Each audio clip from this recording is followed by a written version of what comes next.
Kia ora, everybody. I'm not actually going to take up too much time today because we've got two stars to talk to you today.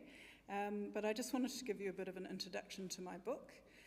This on the screen you'll see is Lucy Greenish. Lucy Greenish registered as an architect in 1914, and she was the very first woman to register as an architect in New Zealand. Lucy was the person who started this project for me because I found a very short biography of her in a book about architects.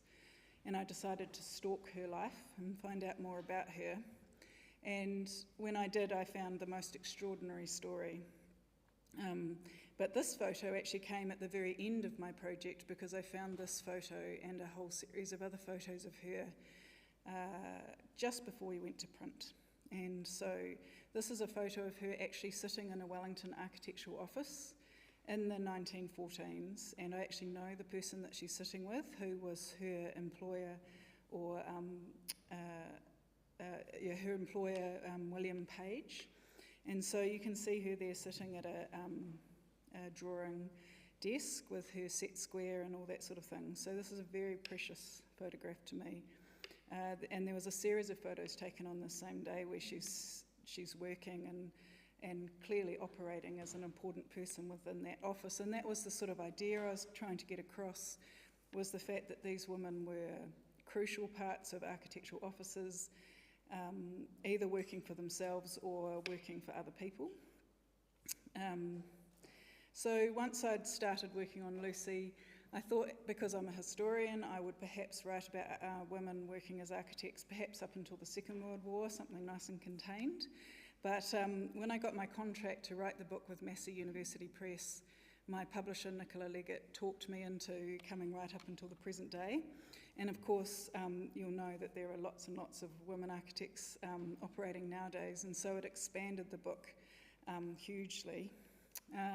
So this is my chapter plan, which obviously you can't see, but it shows you how many chapters there are. There turned out to be 50 chapters by the time I'd finished, and divided into three parts. So the first up until the Second World War, the next one sort of Second World War to the turn of the century, and then the last one, 2000 to 2020, because there are so many women architects working today. So I'm not going to talk too much, but I thought I'd just flick through to give you a taste of what we've done in the book. From working on Lucy, as well as working forwards, I also worked backwards. My friend Cherie, who's here today, she researched a number of women who were working, well, they weren't working as architects. This is a chapter about architects with a small a. This is a church near Wakefield in Nelson, which was designed by the wife of an Anglican clergyman. Her name was Marion Ray, and she designed this building in 1846. And the other person in this chapter is another Wellington example. She designed a shop in Cuba Street. Another chapter is about this amazing building which is near Dargaville, which was a building carved by a woman. And so Tryphena Cracknell wrote this chapter about Maori women who were carving buildings, which is often thought to be something that women aren't allowed to do, and she wrote a great chapter about how actually there are exceptions to that. Another thing I focused on was women doing amazing things within the public service. So this chapter started with the photograph of the three women in the corner there who were at an architectural conference in the 1940s, and these three women were all working for the Public Works Department and the Housing Department, designing state houses, and they also worked on hospitals and other buildings. And from that one photo, a whole series of things came together, and we found out all sorts of amazing stories about these women. And also in the 1940s, there's a chapter in here about the immigré women who came here to avoid the Nazi occupation of Europe. So this is Anna Pliszka, who you'll know, Ernst Plischke, and she was a qualified landscape architect. And this is one of her plans of a garden, which actually was her garden in Brooklyn. And that's a fabulous photo of her in her fox furs. And as I said, I've got a whole very large section about women working today. So this is a chapter about Pacific women working in New Zealand at present. And this was written by an academic, Karamia Muller. Once I decided to make the big book bigger, I recruited lots of other people to write for me. So lots of architects, lots of architectural historians, academics and students and so on. And this chapter was written by Karamia, who is an academic at Auckland, who was our first qualified woman, first woman to qualify from the Pacific with a PhD in architecture. And then as we get into the present day, we've got beautiful projects like these. So one thing I did was I recruited people to write about theme, because I couldn't possibly cover every single architect now working. I recruited people to write about themed chapters. So this is a chapter about women working on galleries and art spaces and special cultural spaces. So you'll see Julie Stout's art gallery in the Waitakere Ranges there, for example. And so one of the other chapters that I recruited someone to work on was the chapter about conservation architects, women conservation architects, which Chessa has very kindly written for us, and she's going to talk to us today about. So I will hand over to Chessa.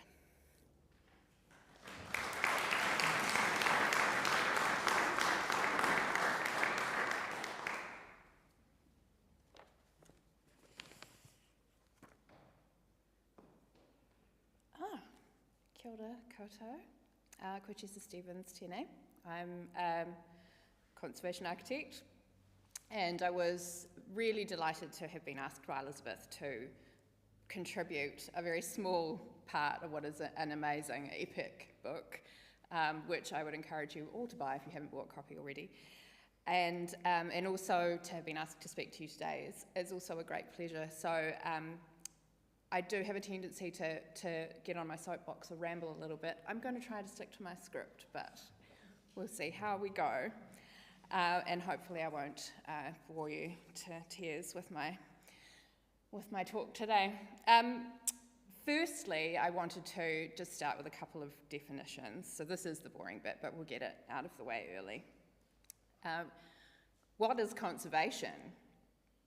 Well, the way that we define it in the industry is essentially, it's a process of managing change to a place of heritage significance in ways that will retain and reveal and reinforce those heritage values that it possesses and support its ongoing meanings and functions in the interests of present and future generations.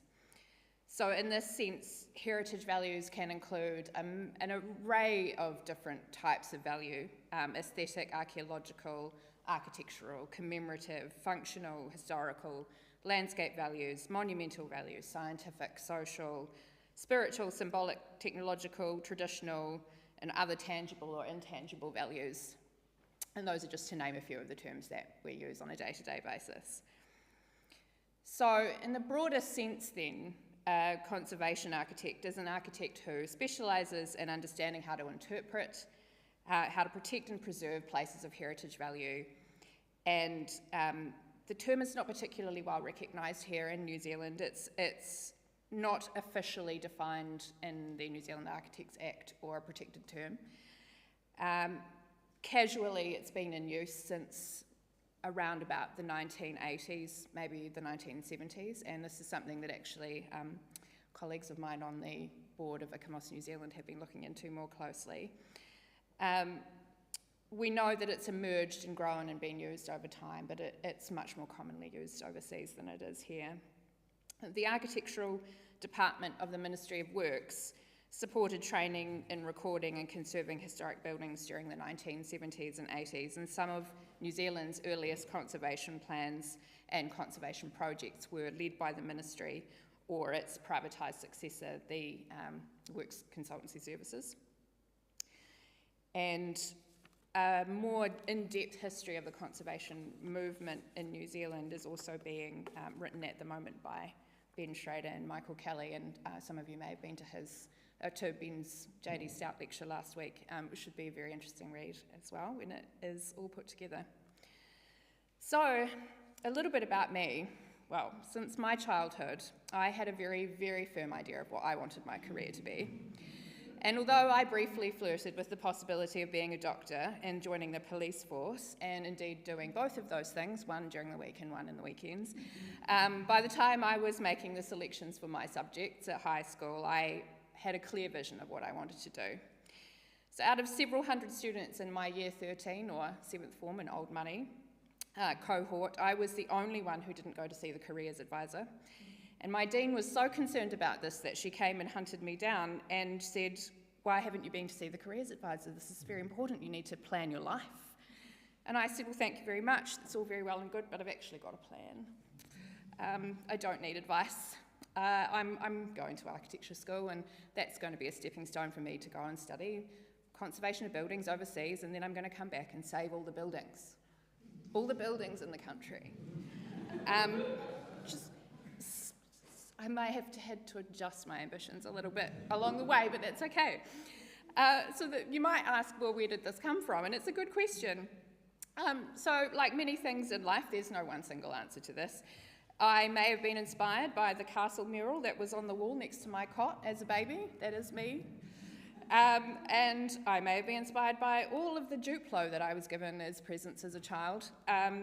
It might be because I absorbed the sights of great European cities like London and Edinburgh and Paris and Florence from the comfort of my pushchair as a 2-year-old.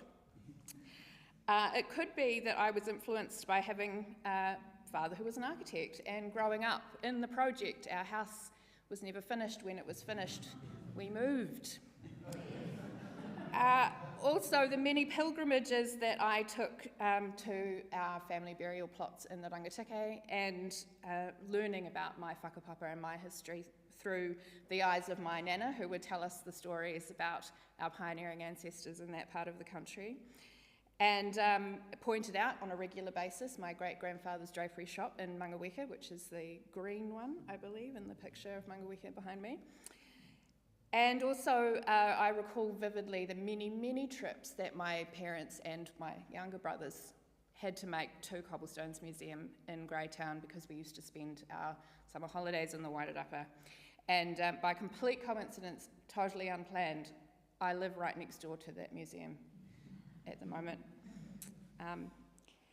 So,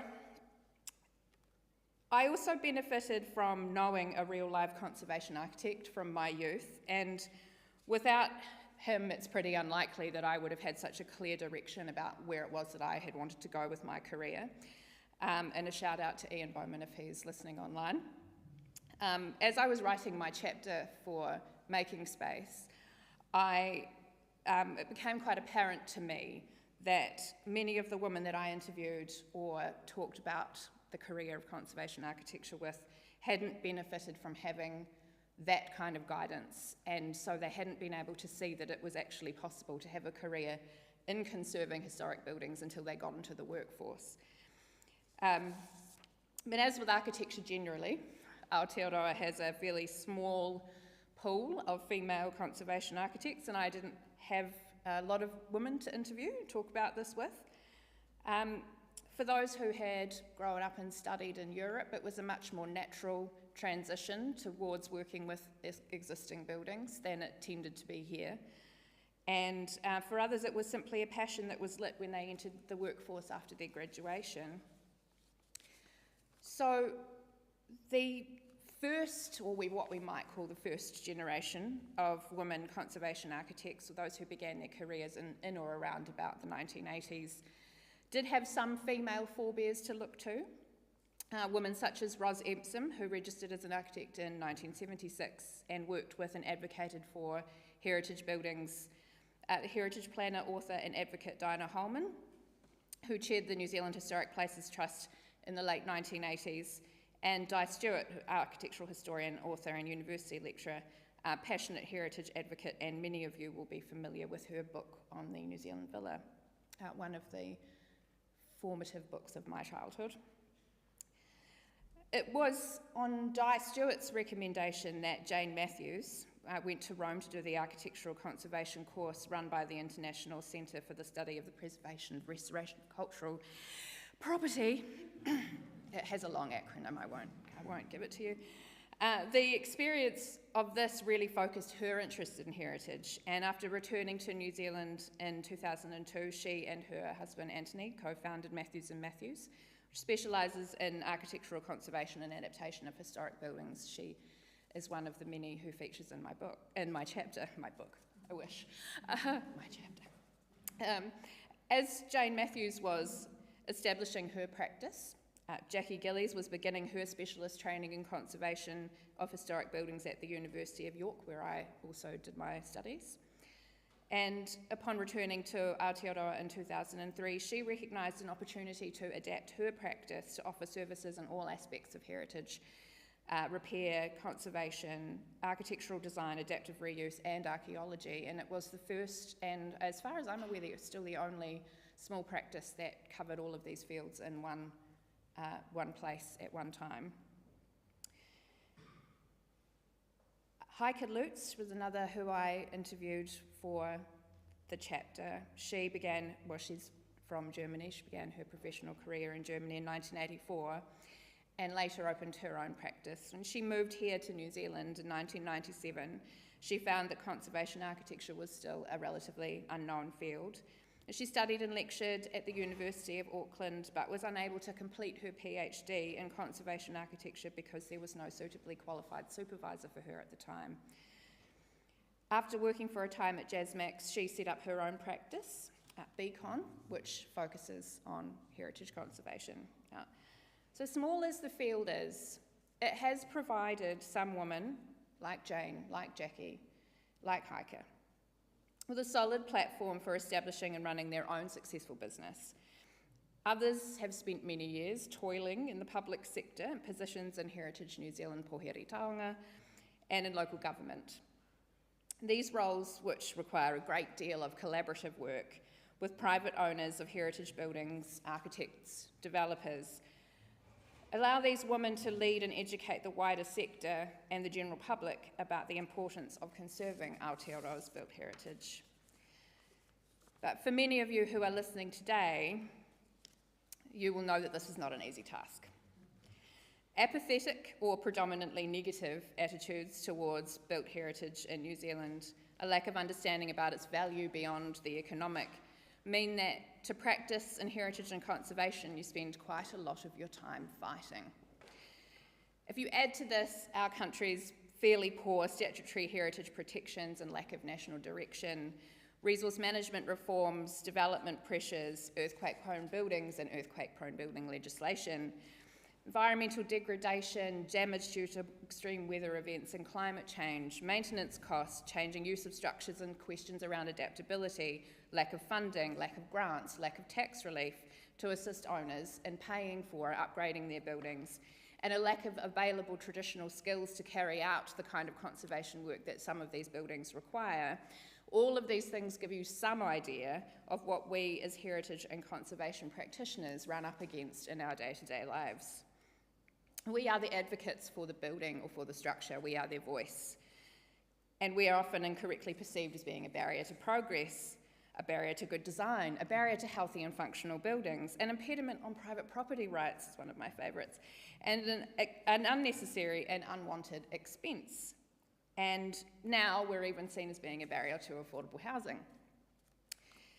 So why would we keep fighting this battle? Well, believe me, I have asked myself this question more than once.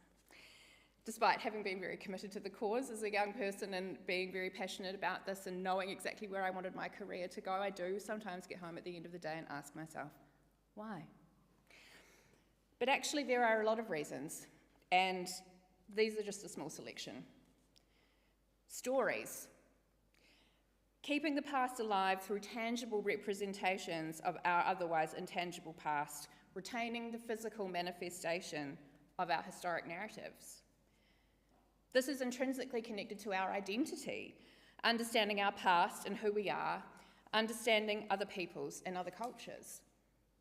Place, intangible connections to the past world, physical connections to the intangible worlds of the past. To those who say that our buildings aren't old enough to warrant protection, that we are not like Europe and we have nothing worthy of conserving, I would ask this question, and I do frequently ask this question: how does it get to be 500 years old if it never got to be 100 years old? Aesthetics. Old places provide uniquely beautiful, awe-inspiring, or visually engulfing experiences. Diversity. The importance of having variation in our built environments and the histories and cultures of past peoples that are represented by them. These things are all connected to well-being. A survey conducted in the UK in 2016 identified that 93% of people surveyed agreed that heritage had a positive impact on their quality of life. Another survey asked respondents to self-assess their happiness on a scale of 1 to 10, and on average, those who had visited heritage sites in the previous 12 months reported scores that were higher than those people who had not. Possibly not a definitive study, just saying. Look, I haven't seen it peer-reviewed, okay, but we'll go with it, we'll roll with it. Heritage activities such as volunteering at heritage sites and paying membership fees to heritage organisations were also shown to have produced positive feelings. Planning, taking some lessons from the past. What urban environments work well and what urban environments don't work well. Quality, it's true, we don't build them like we used to, we just don't. Yes, historic buildings have some issues, don't get me wrong. I'm confronted with those on a daily basis. But buildings that are 80, 100, 150 years old, they're doing something right, because they're still there. They've stood for that long, often without much investment, and we're designing buildings now for a 50-year lifespan. Just think about that. Think about the implications. Think about what that means. Economics. Local economies can benefit from heritage restoration projects through employment, through heritage-led regeneration, through heritage tourism. I think of Greytown because that's where I live, but Oamaru is the classic example of this. Built during a colonial boom, massive economic decline. Everybody left, people left the buildings, they all stood there, and there's nothing like an economic depression to save your buildings, right? Excellent. Now, it's a huge heritage destination. It provides local jobs. It provides an ongoing industry looking at how to retain and strengthen and adapt the buildings, and it's also a tourist mecca in New Zealand. And sustainability. So the qualities, performance, and environmental impact of using traditional building materials, the existing embodied energy of a structure, the new energy that would go into replacing it, the increasing but rarely discussed issue of construction waste. Demolition costs money, and it has a serious impact on our environment. The greenest building is a building that's already built. And I could go on, and as I say, I could go on for some time, but I'll try to get off my soapbox. One of the greatest joys for me in being a conservation architect is the variety that it offers. People often wrongly assume that because built heritage conservation itself is a very specialised field, that it must be equally restricted in the project opportunities that it presents. And this is actually the opposite of being the case. Because our heritage is everywhere, I have had the opportunity to work on buildings of all kinds, from medieval buildings in the UNESCO World Heritage listed site of the Durham Cathedral complex, although I'm not sure you'd call that archway a building, but it is medieval archway, so it was quite significant, right through to modern estate housing developments, the Dixon Street flats, which are also pictured there. Current ongoing questions around strengthening and adapting that for modern living. Civic and commercial buildings, industrial buildings, churches, schools, prisons. So the 4 projects that you can see up there are just a small taste of some of the things that I've worked on. Mount Eden Prison, Te Aranga Mihinarangi Church in Nuhaka, tiny little church, very, very small community, but an immense love and passion for this building, and people looking for direction as to what to do, how to conserve it, how to maintain it. The Hillside Railway workshops, which date back to the mid-19th century, the one that you can see the interior of there is the oldest of the buildings that remain on the site, and this site's currently up for a massive redevelopment, and we're trying to convince Kiwi Rail that retaining at least part, if not all, of the structure of this building tells an essential story about the site that would otherwise be lost. And Anderson House, which is a Cecil Wood designed residence dating to the 1920s, but became an art gallery in the 1950s and was closed in 2014 as an earthquake risk. We've just finished a seismic upgrade and some exterior maintenance works on this building following writing the conservation plan. And hopefully it will become used again. It's been empty for many years, and we're hoping the gallery is going to go back in there, which would be ideal. And then there's, of course, residential buildings. So these are two of my own projects.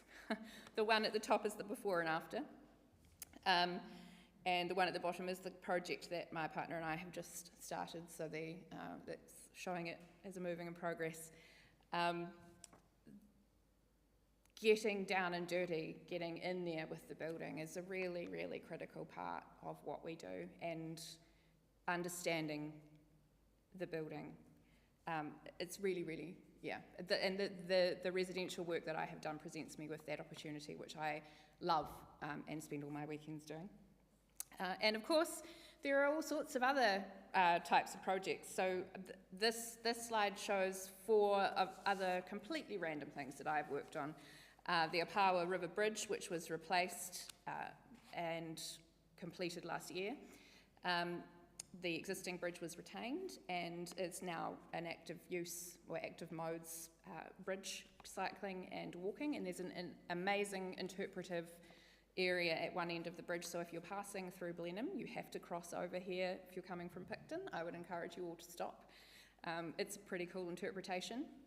And similarly, the Awakino Tunnel, the road no longer goes through there now, that's been bypassed, but there is a pull-off area, a rest stop, and some interpretation there, so you can see the tunnel.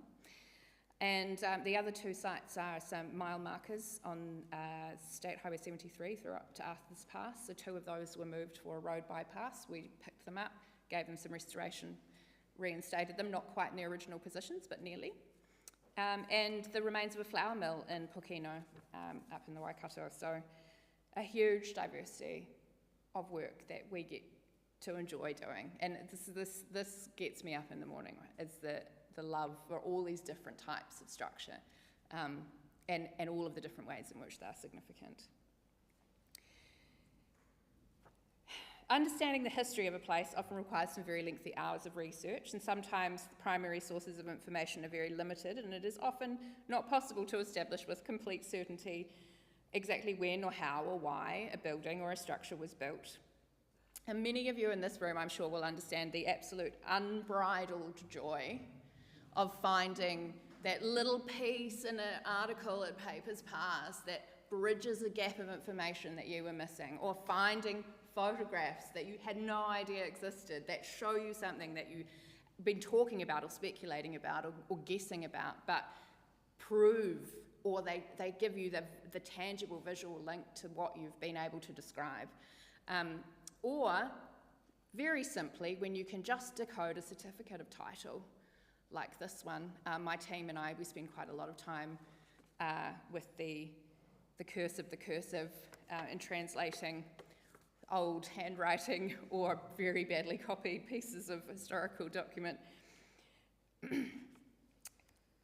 But as I said earlier, understanding the physical fabric of the place also is really critical to what we do. And for me personally, understanding how buildings go together, the materials, how they perform, those things are absolutely vital to being a conservation architect, to understanding the building, the tangible fabric that you're working on, how it behaves, what it's doing, and also knowing how to carry out the repairs on those buildings so you can work alongside a contractor doing that job, and you know what you're talking about, and they can respond to you, and they know that you know what you're talking about which as an architect in the architect-contractor relationship can sometimes be a little bit awkward.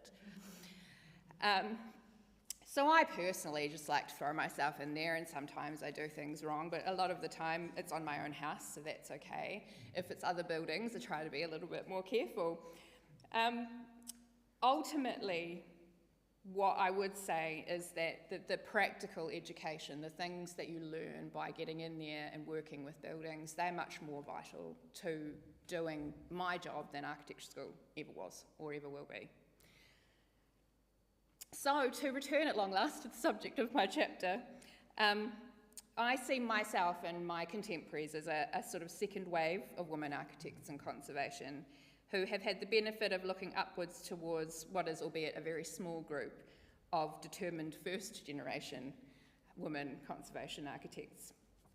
My ICOMOS board colleague and current chair of ICOMOS New Zealand, Pam Dvolska, she was employed at Jackie Gillies and Associates after completing her architecture degree, and she describes her relationship with Jackie as being one where she felt for the first time that she shared a mutual understanding of what architecture was to her and how she viewed it. And now, in her role as the chair of ICOMOS and very active in the conservation space, she is a role model for our next generation. And I too was very lucky to have had the opportunity to have worked with some women in this field. Nicola Ashurst she's a British conservator. She's written many books, and I had the great fortune, complete luck, stroke of total luck, that she moved to Australia and was employed by a contractor whom I had employed to work on. This is my first real live conservation project in Wellington. And I hadn't actually realised until I had been able to meet and talk with Nicola at length how much of a difference it does make to have a female role model in the work that you do, and to be able to see somebody who has successfully achieved amazing things in the field that makes you passionate. It really did make a difference. So as the leader of a small team at WSP, which was originally just me, now is slightly larger, still small, but slightly larger. I'm incredibly privileged now to have the opportunity to mentor and be what I hope is a good or an inspirational role model to two very exceptional young women in my team, and who I know are both going to go on to be very, very successful practitioners in conservation. And I'm really motivated by the prospect of them growing and developing in this field. It's really exciting. So to finish off, I would like to give my sincere thanks to the fantastic women architects who provided responses that informed the chapter that I have written. Pam Dvolska, Jackie Gillies, Heike Lutz, Jane Matthews, Moira Smith and Lianne Cox, whose presentation will follow. And to those who have made contributions but asked not to be credited, I thank you all as well. And an enormous thank you to Elizabeth for giving me the opportunity to contribute to her book and to speak to you today. And I hope I haven't bored your socks off. Ngā mihi nui.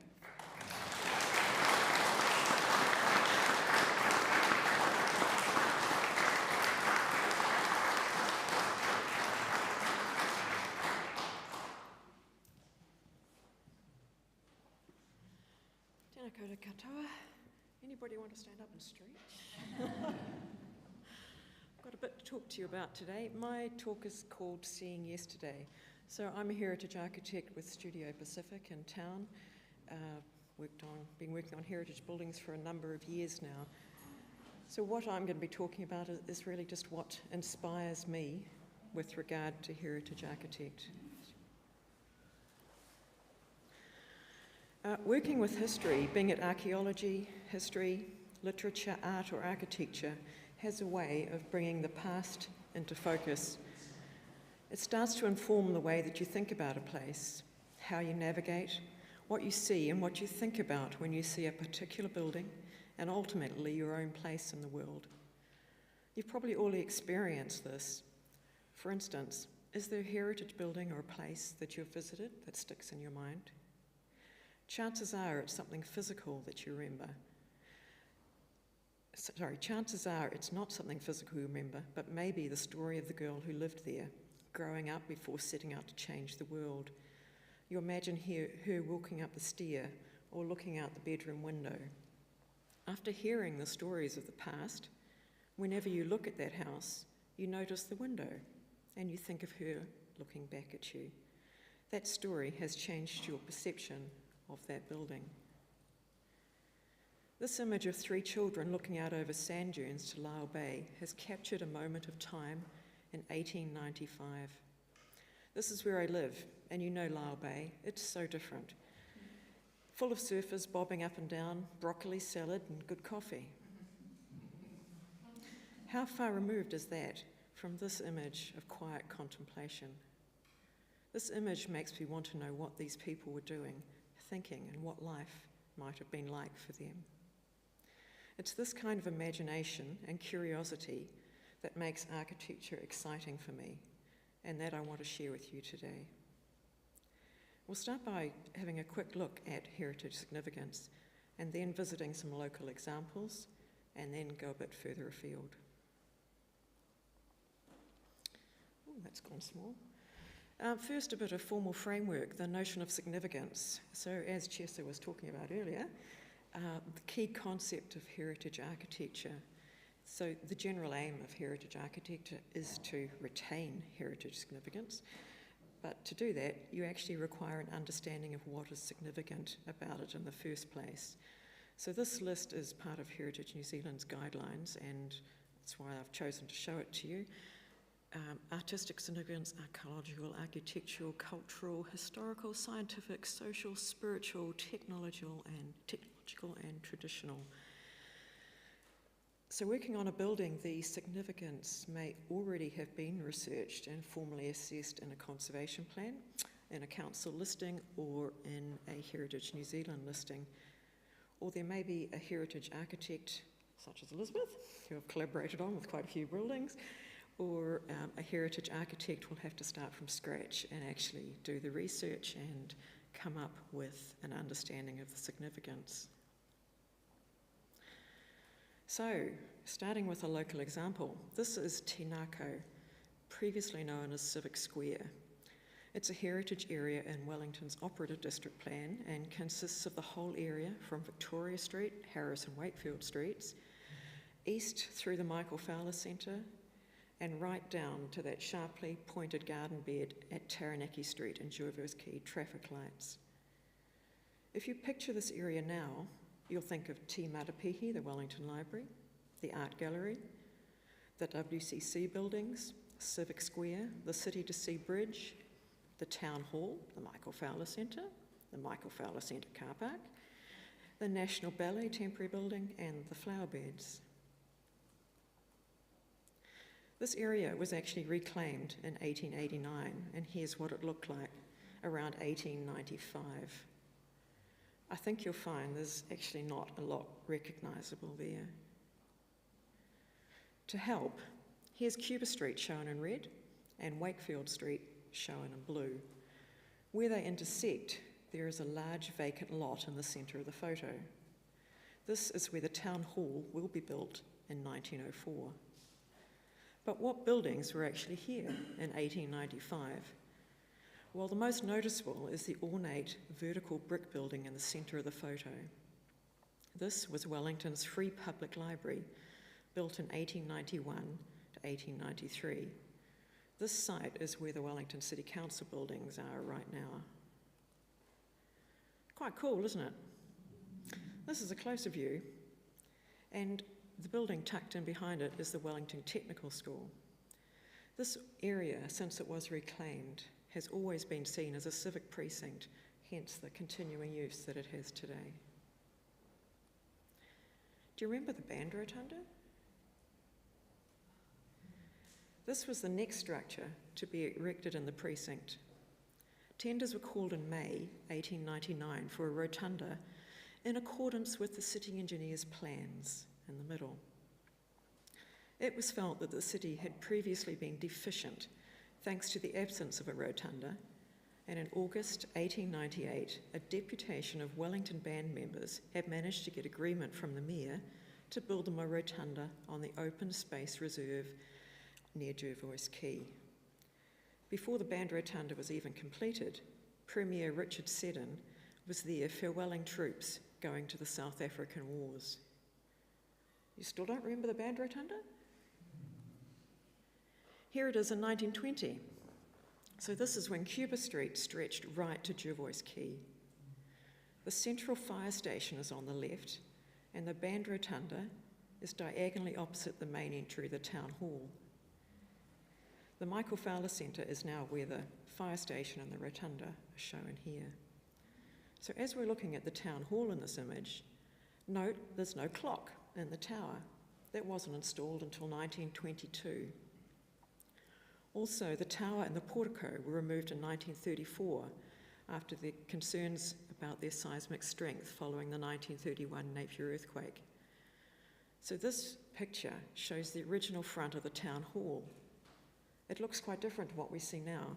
This is the side that faces the Michael Fowler Centre, and we really see as the side of the town hall. This is what it used to be like with the band rotunda. Before we leave Tinakau, what about this chimney? You remember that pointy garden bit and the car park reaching towards the Taranaki Street intersection? This is what was here, built in 1905. The powerhouse that this was the chimney for burnt coal and provided power for the electrification of Wellington's tramways. The caption for this picture reads, "Bricklayers conduct a topping off ceremony in 1903 to mark the completion of the Wellington City Tramways Department powerhouse chimney, photographed from Jervois Quay." This photo came from the collection of Arthur Henry Nicholson, who was a master bricklayer. He came to Wellington from Australia, especially to work on this project, before returning home. I don't know how these guys got up onto the top of that. I'm presuming there must be some kind of ladder maybe inside the chimney, but stand on top of the chimney. So moving on from Tinakau to Pukeahu, the National War Memorial. Studio Pacific's been involved here since 2002 with the Tomb of the Unknown Warrior. I became involved in 2010 when we looked at the exterior maintenance of the Carillon Tower and also improved the internal access. Later in 2014, we were part of the team who strengthened the Hall of Memories. In 2018, we added handrails to the exterior stairs, and we're currently part of the team strengthening the tower. The left image is the front of the Carillon with the Tomb of the Unknown Warrior in front. The middle is a detail showing the tomb and the entry. The right-hand image shows the back of the Carillon Tower and the Hall of Memories, which is built behind it and sunk quite deeply into the ground. First, some background to set the scene. Going back to the left-hand image, background to set the scene. After World War I, there were some calls for a National War Memorial. After a lot of discussion, it was finally decided that it would be in Wellington and that it would be a carillon. So here are two early images of Pukeahu. The first is Buckle Street in 1930. It's the site of the carillons on the rise at the right. First notice the width of Buckle Street. Compare that to what we've got now. When you're driving through that tunnel area, that's exactly where it was. In the bottom left-hand corner is another thing that'll seem odd, residential fences. People lived opposite Pukeahu, as well as there being a strong Catholic presence in the area, with the original St. Joseph's Church and St. Patrick's School. The former home of Compassion Creche, which we'll look at later, is just out of shot on the left. The right-hand image is the opening day, Anzac Day 1932. What a crowd. The images of the 2015 Anzac Day that reopened Pukeahu Park had a similar crowd, and I'm really happy and pleased that I was actually there for that day. I hope a fair few of other people here were too. Going back to the left-hand image, do you see the big gun? There it is. I'm pointing this out because there were several of these left over from the Army's use of Pukeahu Hill, and they were apparently buried when the Carillon was built, and they've never been found. So, who knows, there might be some big guns still buried underneath that hill. Question: how do you build a 51-metre tall concrete tower? Well, apparently the answer is to start with a spade, well, actually lots of spades, dig a hole, watch it fill with water. On the right, though, we're seeing the actual construction happening with the base of the reinforced concrete tower rising out of a nest of timber framing and formwork. I usually get asked two things about the Carillon. First, what is a Carillon? And secondly, is that really how you say it? To answer the second question first, yes, that is actually how you say it. That's how it's spelt, and that's how the National Carillionist pronounces it. So I'm going with him. Secondly, the definition of a carillon. It's a pitched percussion instrument that is played with a keyboard and consists of at least 23 cast bronze bells. The tower a carillon is housed in is called a campanile. The National War Memorial Carillon, so the instrument, is the third largest in the world, both by the number of bells, and it now has 74 bells, and their combined weight. The original 49 bells were cast by the British firm Gillett and Co, and the director of that said it was actually the best toned carillon that they had cast.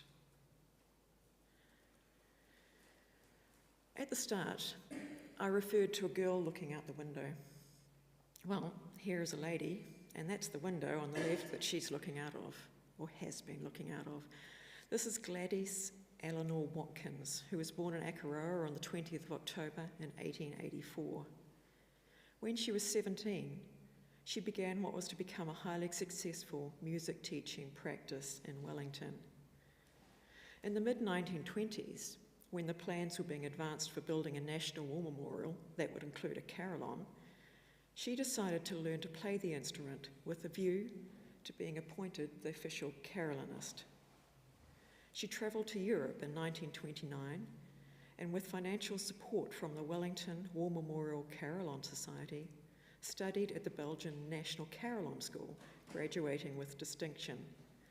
She undertook recital tours of carillons in Belgium, France, and London, and the carillon was actually set up in Hyde Park for 9 months, and she did several recitals on our bells in London. The Hall of Memories, or the HOM for short, is built behind the Carillon Tower and is accessed through the bottom of it. It was built later, and it's actually opened in 1964, as opposed to the Carillon's 1930, but it was also designed by Gummer and Ford as a complete composition with the tower. Having done a lot of work on the Hall of Memories, I really think that you should know about the waterproofing. You remember that the Hall of Memories is set into the slope of the hill, so that the back wall is about 5 metres deep in the ground. This means that waterproofing is actually really important, especially in a building that's a National War Memorial and needs to remain waterproof indefinitely. How do you do that in 1960, and indeed in 1930, for the Carillon Tower? The answer is to use asphalt. Asphalt is a semi-solid form of petroleum that can be found in natural deposits, and it's been used in buildings since the 5th century BCE. These are images of the Hall of Memory, actually under construction. Sorry, I will go back to that one. So what we did with the waterproofing here is they built the Hall of Memories by casting a slab, and then they put a layer of asphalt on that slab, and then they cast another slab on top of that, and that's your actual floor slab. And then they poured a wall slab, put asphalt on that, and then poured the inner wall slab. So we have basically an asphalt continuous asphalt line all the way around the building. So when we were actually strengthening this building, we excavated down to about a metre above floor level behind that Lyndon Smith sculpture, and down in that hole, which was quite deep, about six or 8 metres deep, there was a whole bevy of English-trained guild asphalt workers down there with bubbling pails of hot asphalt, and they were very carefully smoothing even layers of the asphalt onto the new concrete work so that it was waterproof. And the great benefit of asphalt is that when you heat it up, old asphalt, you heat it up and bring a new asphalt, and they actually join seamlessly. So it's a really, really good solution for waterproofing, and it's been pretty good for this building. These are some images of the Hall of Memories under construction. So it is cast in situ concrete with a barrel roof. On the image on the right, you can see the ceiling is looking finished. That is the finished ceiling, plaster ceiling, while the walls and the columns are awaiting all the stone cladding on there. I really like this photo actually because it makes such a refined building look like a brutalist concrete Le Corbusier building. Quite a different way of thinking about it. You might also notice the lead-light windows, which are a distinctly 1960s design in the Hall of Memories. These were designed by Pierre Fortremont and made by Whitefriars Glass, who is one of Britain's oldest window makers. We actually put special lighting in behind these windows so that even on dull days or nights, you can see them at their best. Okay, change of venue, Massey Agricultural College. This is it in 1941. This is the Palmerston North Horowhito campus. We've worked on 2 buildings here, both with the assistance and expertise of Chris Cochrane, who I gratefully thank and acknowledge. Out to the left is the refectory at the end of the oval playing field. And at the centre of the photo is the main building, later called the Old Main Building, and now called the Perrin Building. It's named after the first principal, who is Professor Geoffrey Perrin, who is also, well, let's call him the father of the Perrindale sheep breed. I'm going to talk about refectory first, as it's very slightly older than the Perrin Building. Refectory was completed in 1931 and was designed by Roy Lippincott, who's best known for designing the Auckland Clock Tower. The refectory's main purpose was to cook and provide food to the students and staff. It consists of a large dining hall, which is the actual refectory, a common room, kitchens, and staff accommodation. The refectory is Spanish mission style, so it has a hipped tile roof, plaster, finish, arched windows, terracotta tiles. It's also a totally symmetrical building about the front entry, and it faces the main open space of the university in a very traditional manner. This is the main hall in the refectories in the 1930s.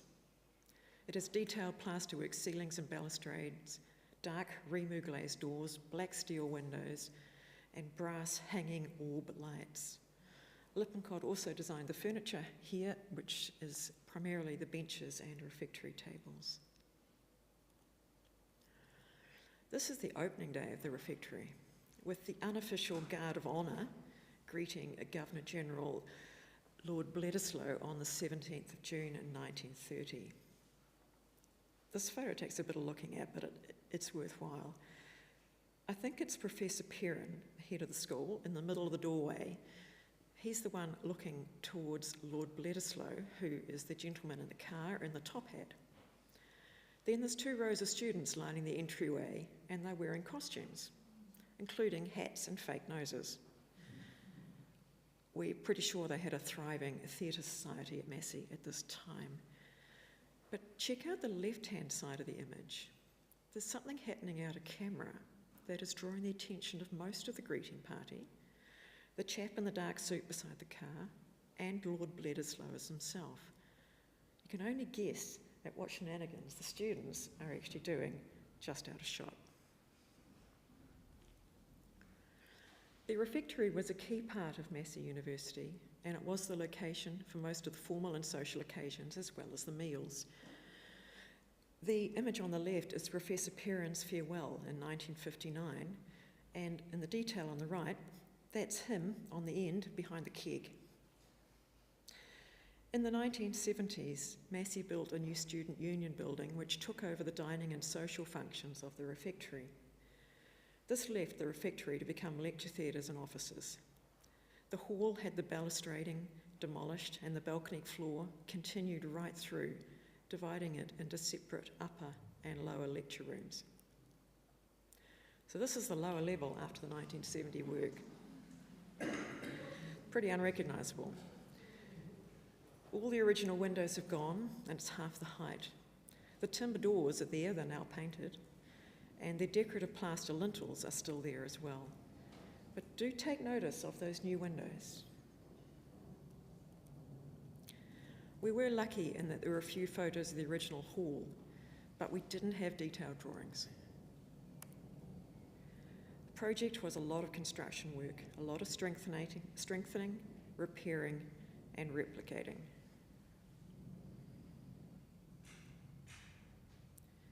And this is the refectory hall now. There are some changes from 1930. However, I can imagine Professor Perrin's keg table set up in the corner. While the refectory was the social heart of early Massey, the main building, which was also by Lippincott and opened in 1932, was just that, the main building. It is a big hollow square of a building and was crammed full of lecture rooms, laboratories, the library, a greenhouse, a dark room, a main hall, and many, many offices for staff. Massey is New Zealand's only veterinary college. The bottom left shows an early veterinary classroom complete with Charlie the horse skeleton. Yes, there was an opening party for the main building also, and I think I recognise the pirate costume in the centre from the refectory photo. Like refectory, the Perrin building had a main central hall. The space was altered in the 1960s with the demolition of a balcony, building of a stage, and the addition of lecture-style raised seating. And they also took out the windows. We didn't have any photos of the hall in the original condition, but we did have a lot more original drawings than we did for the refectory. This is an extract from an original drawing. The sketch steps that you can see going down through the classroom were hand done, put on in the 1960s, and show how it was changed. This drawing does show windows though, so we knew they had been there. We were hoping that when they bricked up the openings that they had actually just left the window frames in there, but unfortunately not. We did find this drawing of the hall and a sheet of window details, and then the penny dropped. So those new windows in the refectory hall, they actually weren't so new. They were the original windows from the Perrin building. So we whipped them out, stored them, added back the side panels which had been cut off, made two more, and put them back in the Perrin building. So these windows have travelled. Every time I see them, I'm grateful that they did get reused rather than sold, and that we found them. And yes, after that, I certainly walked around the Massey campus a few times to see if I could spot anything else that had been reused. So there are the windows and the hall back close, pretty close to what the original was. The original brass lights actually survived here, which they didn't in the refectory. Former home of Compassion Creche. So I mentioned this earlier when I was talking about the National War Memorial, because they're very similar locations. As you can see on the picture, it's the little brick building. It was built in 1914 by the Sisters of Compassion, which was a society set up by Mother Mary Joseph Aubert. It had the aim of helping working mothers by providing full-day care for children for a minimal charge. Basically, they only charged for the milk. This allowed working mothers, either married, widowed, or single, to support themselves and their children. I love this because it was such a radical thing to do in 1914, to be aware and supporting unmarried mothers. Just one story that I want to mention with this one. The right-hand image shows the front door of the creche off Buckle Street. This is where the children would have been arriving with their mother in the morning, and also collected at night. So the children went in through that front door.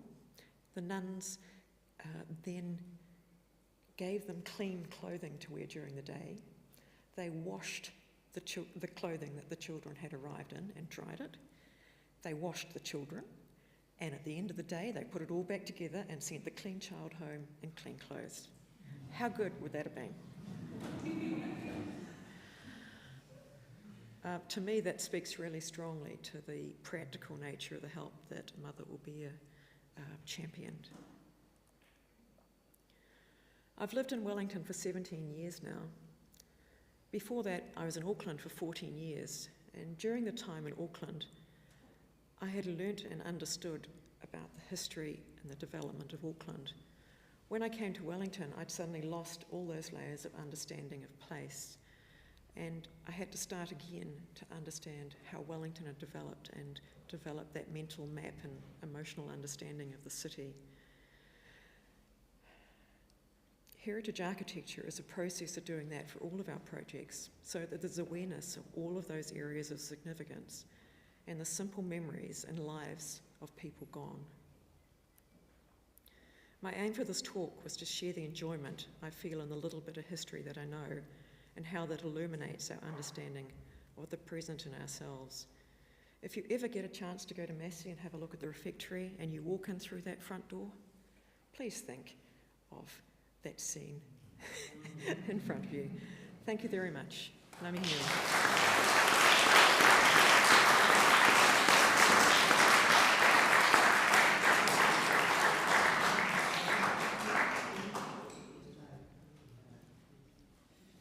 I just wanted to say thank you so much to Lianne and Chessa for your amazing presentations. That was really great.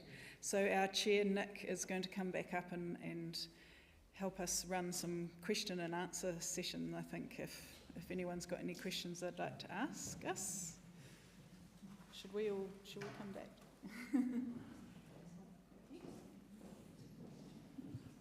Yes, there's an opportunity now for questions of all of Elizabeth, Chessa and Lianne, and may I congratulate you all on your presentations today.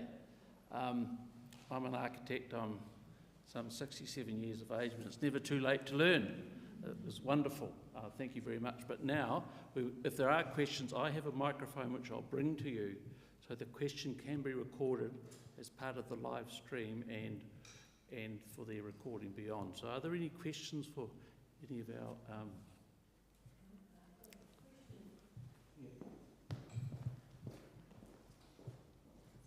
I'm intrigued about the guns. What about a metal detector? They've been searched for, haven't they? They've been searched for quite a bit, and there has been a bit of excavation up there.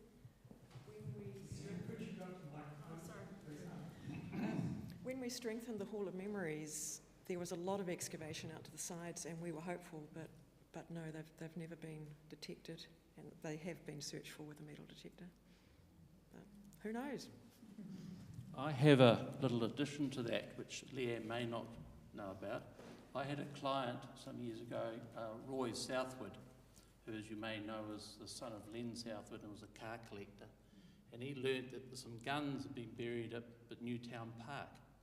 And he actually commissioned ground radar at his own cost to actually search, but no, he wasn't successful either, so maybe they've been melted down. Are there any other questions? I'll bring you the microphone.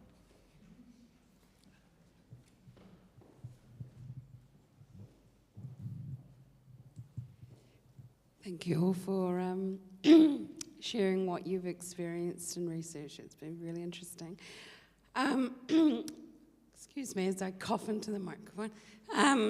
I was just wondering, apart from the story of the windows that you realise were old, Has there been any other moments, I think you've just briefly discussed about treasures that you might have excavated and come across and thought, oh my gosh, this is like an Antiques Roadshow moment. Has there ever been something where you've just been like, oh my God, like, how cool is my job that I get to discover these things?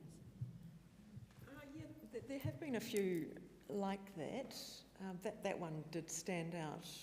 Another project that we've worked on has been the warehouse university accommodation, and particularly the bathrooms. I don't know about you guys, but bathrooms can be really interesting. Yeah. The bathrooms in that one had been renovated in the 1970s, which had basically built new walls inside them.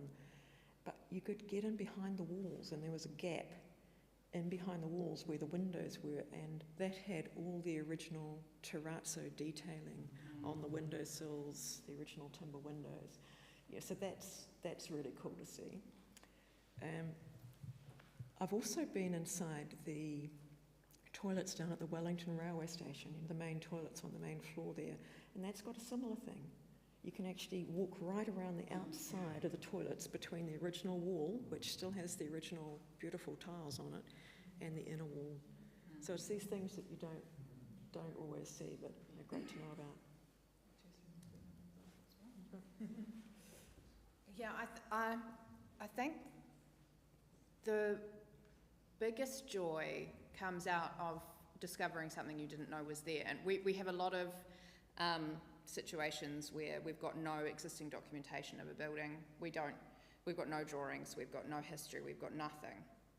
And I've had instances, and one in particular comes to mind, where I was sure, you just feel like there should have been a window there or a door there, and there's nothing to suggest that there necessarily was.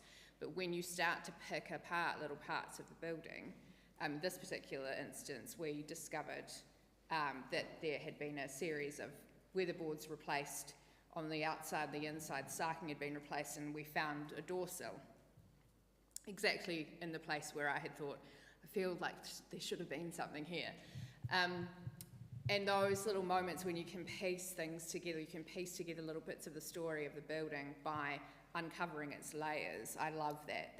That's a really, really awesome part of the job that we do. Yeah. I also had an example, which is I worked on the history of the nurses' home in New Plymouth, which was built just after the flu epidemic.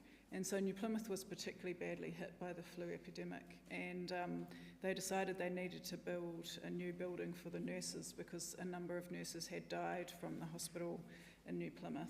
They decided to build a new nurses' home for them because during the flu epidemic they were locked into their house. They were not allowed to leave because, of course, they were potentially going to spread it amongst the community.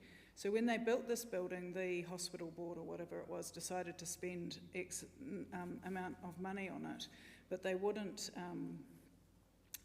spend the extra that was required to make the bathrooms and the kitchen spaces easily cleanable.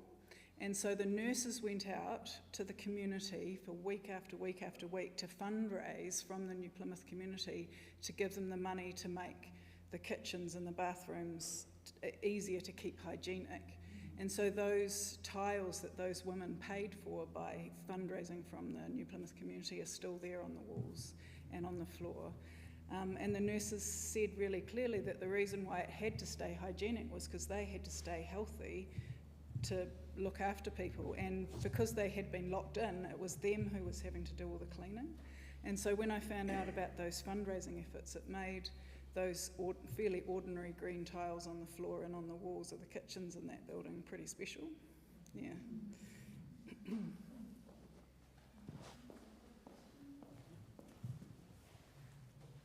There are a few more questions, but can I make a contribution to that?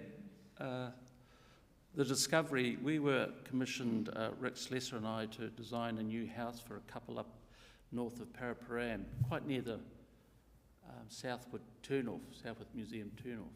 And they wanted the existing cottage that they had moved down the hill to become a midwifery clinic and to build a new house on the site of the cottage. Well, in inspecting the cottage, we discovered that the floor joists were numbered, and a bit more inspection uncovered the story that it had been a prefabricated house brought out from Holland by Johannes Legros, who's a name you may remember. He was Mr. Lockwood, or is Mr. Lockwood, and this prefabricated house was bought out, and he was attempting to get finance from the government or state advances to actually bring more of them out, but that didn't work. So in the end, and I think good for New Zealand, he invented the Lockwood system. So that was one of those real great discoveries. Now, there were two questions. I was just wondering, because I don't know much about this, what's the process for deciding which buildings get sort of saved or renovated, brought back to? So, how do you decide which ones?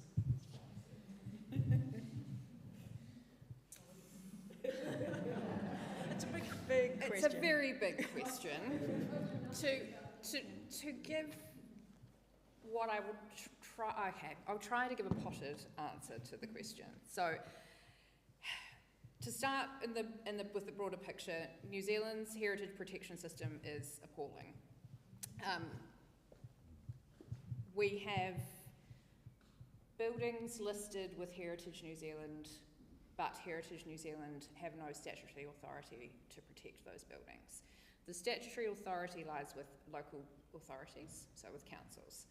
Councils each have their own list or a schedule, and then they each have their own rules which describe what you can and can't do to the buildings or structures, other places on their schedule. Every council is different. The key drivers behind what gets conserved and how appropriately that happens and what doesn't get conserved or how inappropriately that happens is money, unfortunately, at the moment. It's, generally speaking, it will depend on who the owners of the building are and how committed they are to conforming with what we would call the appropriate conservation process or not. And in the process of going through, so if your place is on a schedule, you need to meet the rules of the district plan that apply to it. You can challenge that process, you can apply for consents that are outside of what the rules say you can do. You may or may not get consent for that. There's a lengthy process around that. But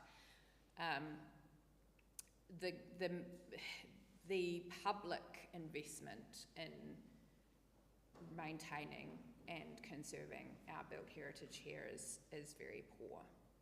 Yeah, so really the decisions they sit most of the time, generally speaking, with the building owner and the building owner's ability to fund work.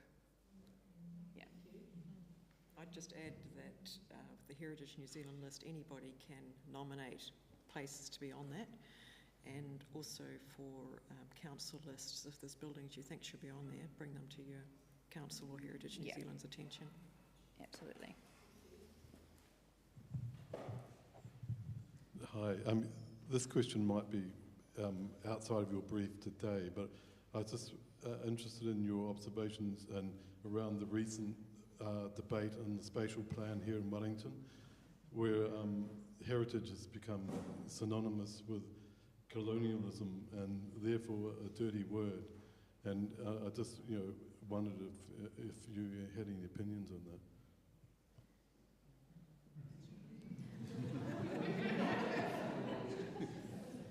I definitely have opinions.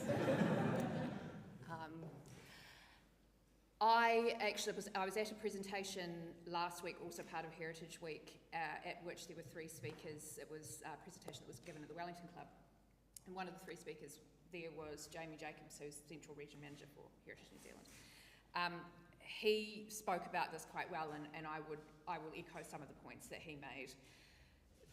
the dialogue around density, urban development, spatial planning, and the tension that has been created between that and retention of our largely colonial historic suburbs it's unfounded, in that we have plenty of other places where we could be building, and many of them are right in the middle of the city. We've got brownfield sites, we've got sites that are underdeveloped. There is no reason why there has to be a tension between protecting housing in Mount Victoria and building more affordable housing. Those two things are not necessarily equated. So there's a possible correlation, there's certainly not a causation.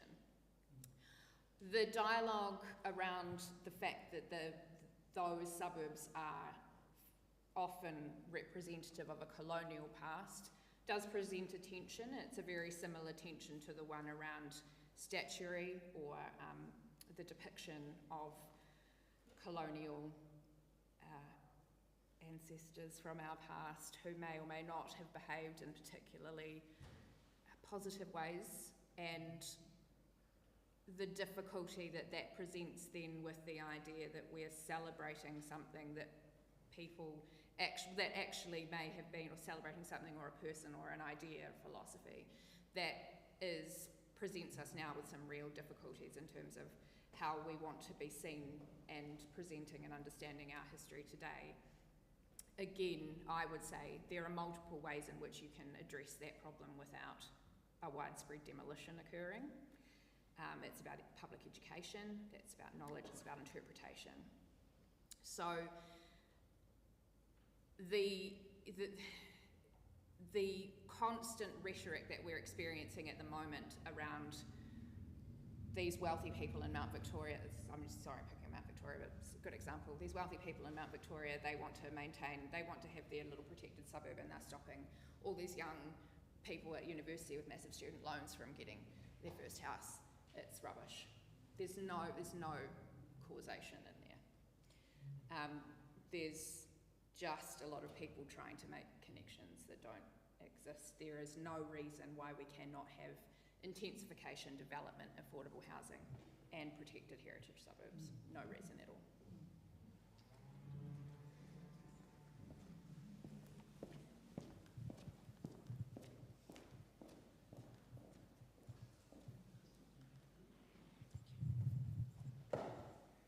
Kia ora koutou. I love that. As someone who did their accounting study and exams in the refectory building, I never quite knew why it was called that, and did the Summer Shakespeare in that quite different looking auditorium in what we called the old main building. I love the way you all talked about stories and heritage, but something that's been on my mind, like as I was reading John Walsh's book about Wellington, Wellington's architecture, is when a building's original purpose remains or when it changes, or I think about this especially in the Wairarapa Chessa, when buildings move, which New Zealanders do, which doesn't happen in places like Germany so much. What does that process do? The Hall of Memories has still really got its original purpose, and I also think about when a community disappears, and I think about this building, and I'm thinking a lot about the cathedral in Christchurch after reading Katie Pickles' work and that new book that's just come out. I think that's a fascinating case study of where the community has shifted and changed, and the whole original function of that. And it's become this heritage flashpoint, though, and some really strange sort of things playing out there. But what do you think, the three of you, about is it easier when the purpose stays the same, when something remains a house, something remains a Hall of Memories or a carillon? Or if it changes and becomes something completely different, does that really interrupt that process of storytelling?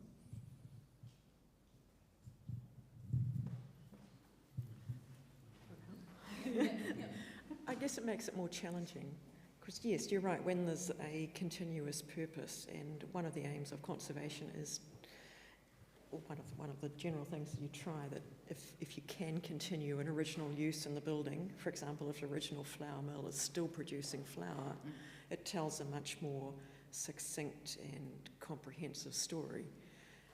change in use, it does make it harder to tell that story, and you obviously lose fabric when that kind of thing happens.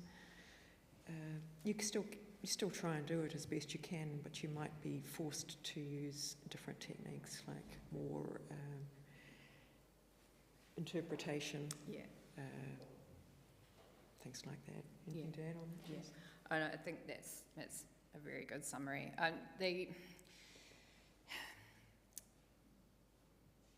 The best way, apart from an economic recession, the best way to ensure that our heritage buildings stay is to have a use for them. So if they don't have a use, they will fall into disrepair, they will end up being demolished by neglect or actively demolished. So having a use is very important. What we would try to do in situations where the use of that building or the use of that place is not able to continue or has been lost for whatever reason. It might be technological advancement, it might be the community's changed, it might be that in the case of a bridge like the one that was in my presentation, it's simply too narrow and it doesn't have the capacity to perform in the way that it needs to perform to do the function that it was doing initially. So what do we do? Ideally, if you're going to be changing the use of a structure or a place, you want that use to be corresponding, so it have some associational relevance to its former use, so that the extent to which you have to adapt it for something else doesn't have to be, it can be limited, doesn't need to be so extreme. But there are certainly situations where you are faced with, you have to do something fairly radical to change the use of a building in order for that building to be retained. And the process of understanding the building, its history, its layers of fabric, its the significance of the physical structure that you have left before you start to then pull it apart and make interventions, that's really critical. And then once you have a really good understanding and perspective on what's significant about that place, physically as well, tangibly as well as intangibly, how that's represented, what fabric we're really going to prioritise to retain, what fabric actually we can lose or can be lost without there being a significant impact on the values of that place, and how the interventions are going to be made, how are they going to be subtle, are they going to be radical, and what impact is that again going to have on the overall significance of the place. All of that dialogue starts with a really good understanding of what you're dealing with in the first place, and that's really, really critical for what we do. So that's the stories and the history, but it's also the community of people that's involved, or the purpose or the use and the future for what that place is going to be. And those stories that you ask about, Paul, is why I think that people like me and you and historians add a real value to the work of architects when they're working on a building. I can tell them what those stories are and how they connect with the fabric.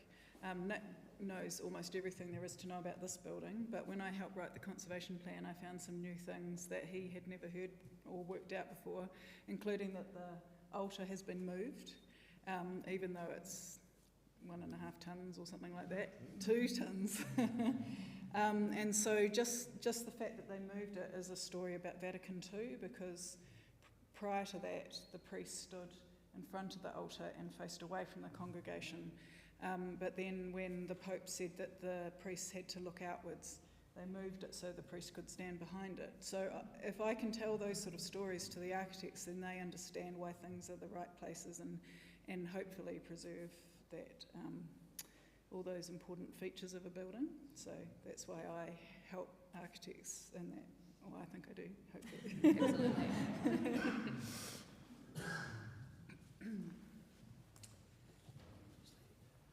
Yes, I would add, if I may, Paul, that when the Trust took ownership of Fortuna Chapel, the chapel had lost its community. It was being used as a site shed for the development that's out there. And it took some time to sort of understand how this chapel could have a new life. And it has that now. You're part of it now. The people who are watching this live stream are part of it.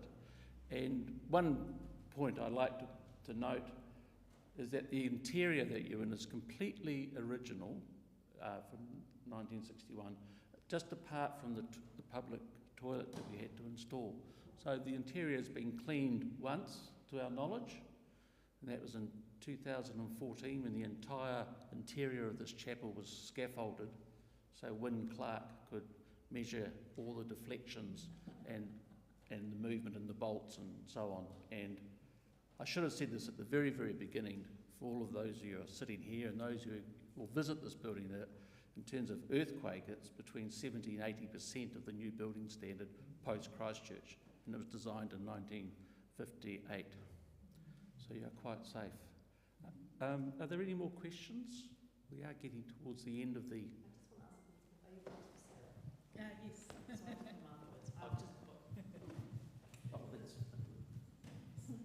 It's a good segue, I think is what they say, isn't it? I promise I wasn't kind. Yeah. So it's my privilege to say thank you to Elizabeth, Chessa and Lianne for wonderful presentations. And of course, a lot of what the work that Elizabeth does is now captured in that book, her ability to research and dive deep and, as you heard, find out things that we all thought we knew everything about a building. So thank you very much for those presentations, and thank you to the audience for being here, and for those of you who are watching from home. Elizabeth's book is for sale today. You can approach the altar if you wish. It is now a secular building, so there's no problem with that. But just a little plug that this book is also for sale today at a very special price of $20. I'm not trying to compete with Elizabeth. This is just the book, Fortuna Life of a Building, which contains many of the stories about how this building came into being and what brings us so close to it. I'd also ask you, as you leave, if you could please sign the visitor's book on the table, because that actually helps us prove to supporters like the Wellington City Council the numbers of people that we actually have visiting and enjoying the chapel. I would remind you that we are open on the first Sunday of every month, so if you want to come here and meditate or pray or sit in the quiet. Yesterday there were 3 or 4 people in here, and the technicians were sort of doing some preparatory work, and I was trying to get out of the camera shot, and I was standing over in the corner there, and I heard a fly buzzing. It was that quiet, and it's a lovely time to visit, particularly when you get the light pouring in. I need to thank our sponsors, the Wellington branch of the NZIA and Riga's Print and Copy, for their support, and also the AV. We've got Rob, who's hiding away in the sacristy there. He's live cutting the live stream, and there's Chris down there on sound, and there's Tom there, and I've forgotten this guy's name, but Jono. So they're on the camera, and behind the scenes and not here, we've got Tony, Donovan and Phil Conroy, who sets up the AV, and again, without that support we couldn't present these talks to you. Who was it that talked about koha and the positive feeling you get when you visit heritage buildings? I love that. Yeah, we're going to use that. So there's an opportunity for you to feel happy today. The koha box is there, although I am conscious of the fact that many of you already have given koha, but no pressure. So another opportunity to say thank you very much to Elizabeth, Chessa and Lianne, and you can remain in the chapel if you wish for some time. Okay, thank you.